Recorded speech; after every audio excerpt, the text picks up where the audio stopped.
49. The story of Cabbage Patch City within the land called the Changers Church Valley Reservation. There is two reasons we call this Cabbage Patch City.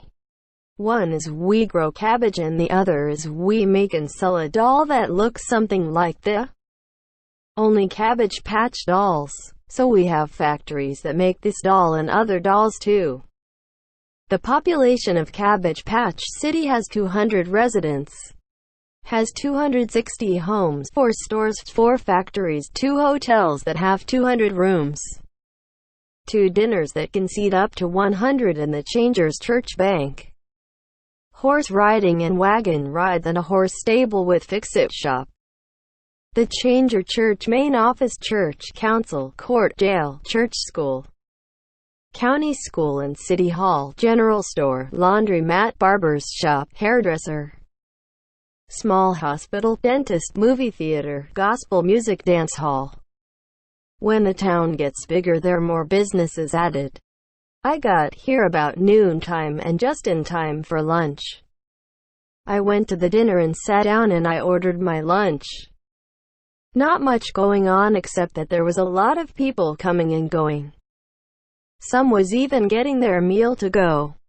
I always call ahead so they know I will be here today so they can set up everything for court. When I got done I went to the church and when I got up to the desk the person said, "You have someone in your office and they just got here."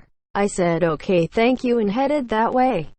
When I got there and opened the door there was someone I have never seen before and I went in and sat down. I said okay how can I help you? The person said my father is just about retirement age and what can I do so he can stay with us? I got out the rule book and turned to that page. Then I passed it to them. They said we have not seen this rule book before. It was the first time we have seen it. I said as everyone should have gotten on in the mail. The person said that they do not have any mail for they never went to the post office and got a P.O. box. You was assigned one when you come to this town from the main office. The person just looked at me and then said, "Oh, then I have to go to the post office for I have not been there ever since I moved here 2 years ago. That is why I never got mail." I said that is why you have to go to the post office to get your mail. There is not delivery service in any town. In the paperwork you got when you come here has your P.O. the box in it and everything else like where you will work and what you will be doing. Then the person said, "Oh okay then I guess I should read it then." Then I asked, "What have you been doing all this time?" "I have been going around and helping people do things around their homes and helping them get food and even deliver food." I said, "What is your name?" and the person told me and made a call to the front desk and I said, "Bring this person's folder to me." They okay will be right there. It was not long when the person I called showed up and passed me a folder. It had a lot of things in it and not all good. "I see you are going to be in court today." The person said someone said I took something that I did not take. Come to find out the person just dropped it on the floor and it went under the counter. They were cleaning out under the counter one day and found it. But by the time they had found he was charged with the crime but never tried for they were waiting for me. So I said okay and then looked at what job he was going to but never showed up. The job was not even in this town, it was 2 towns over. Asked the person how they got in this town in the first place. I do not know, I fell asleep and when I woke up they said last stop and everyone off. So I got out and just stayed here. I said, "Where is your ID?" The person said when they woke up his ID was missing for some reason and could not find it. I made a call and it was not long when they brought the person's ID in the office. It seems like they found it on the train and turned it in. They said they had found it under a seat on the train. So I said, "How have you been eating all this time?" The person said, "I go to the dinner and when someone gets done with their meal and if there is something left I sat and eat it and then go to the next table. No one has said anything so I just keep doing it." I said okay. Have you ever asked anyone for help even to find your ID? The person said no. I thought if I asked I would get into trouble, so I never did. I said okay, it is time for you to go to the courtroom and I will be right in. The person got up and went, I hope, to the courtroom. I finished up and I went into the courtroom and sit in the big chair up front, and that person was sitting in the back row, and if you could see their face, it was priceless. I got through all the cases and come to that person's case. I called that person down and I said, the person that said you had taken something found it 3 days later and they did not report it until last week. So all the charges have been dropped for it. Clearly no way you took what they said you took. I want you to go with me when I leave and we need to talk a lot. The person said, I did not know that you were the judge. I never said I was, just that I was concerned about what you was doing and why. I said, then go and sit down and wait for me to come and get you, okay? The person went and sat back down, and it was not long when I had to hear all the rest of the cases.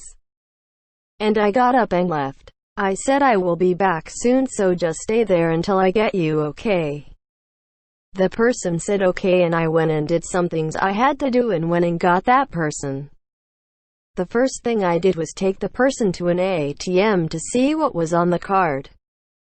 The card did read, and it said that he had some money on the card and that it had not been updated for 2 years and just updated right now. The training money was still on it, and it was enough for him to get something to eat and then go back with me, for the train ride is free anyway. But that person can ride in my car anyway. I said it is time for us to get some supper and sat and talk. The rest of the night we talked and ate supper. Then I said okay, come with me, and I said, where have you been sleeping? I have a room here, and they said that if I had a job the room was free. I did have a job but did not have my ID, and they know it. We went up to the counter and I said, we're here to update this person with his ID. I said, pass them your ID. The person scanned the ID and said, wow, there is nothing on here for the past 2 years. The time the person has been here. Okay, our system has been updated and all your bills have been paid up. The person just looked at them like, what did I have to pay for? The person behind the counter said it was the cost of the food you ordered in your room. Sometimes you have to pay for your food. Then the person said okay and got their ID back. I said I need my key for my room. The person behind the counter gave me my key and I said, I guess you are next door to me. They looked at my room and said I was wondering who stayed in that room. I said it really is not just one room. The person said, what, is it bigger than my small room? I said, well, it is a little bigger than your room. The person said, can I see it? I said okay, and we walked off and went down the hall in my room. We're the first one, and I opened the door and the person just could not believe that his room was mine. Then the person looked at me and said, boy, you must be really important here. I said the church that I belong to own everything in every town, and we hire everyone in every town. We train everyone that comes in the city of Tonedale, and then we send them to where they need to go. The person just kept looking around and said, can I stay here tonight? I said I wish you could, but I have lots of things to do and I need it to be very quiet, so it would be better if you went to your room tonight, maybe some other night, okay? The person said okay and said night and left and went to their own room. I got some things done for to take care in the morning. When we got up the next morning, I went and knocked on the door and the person answered the door.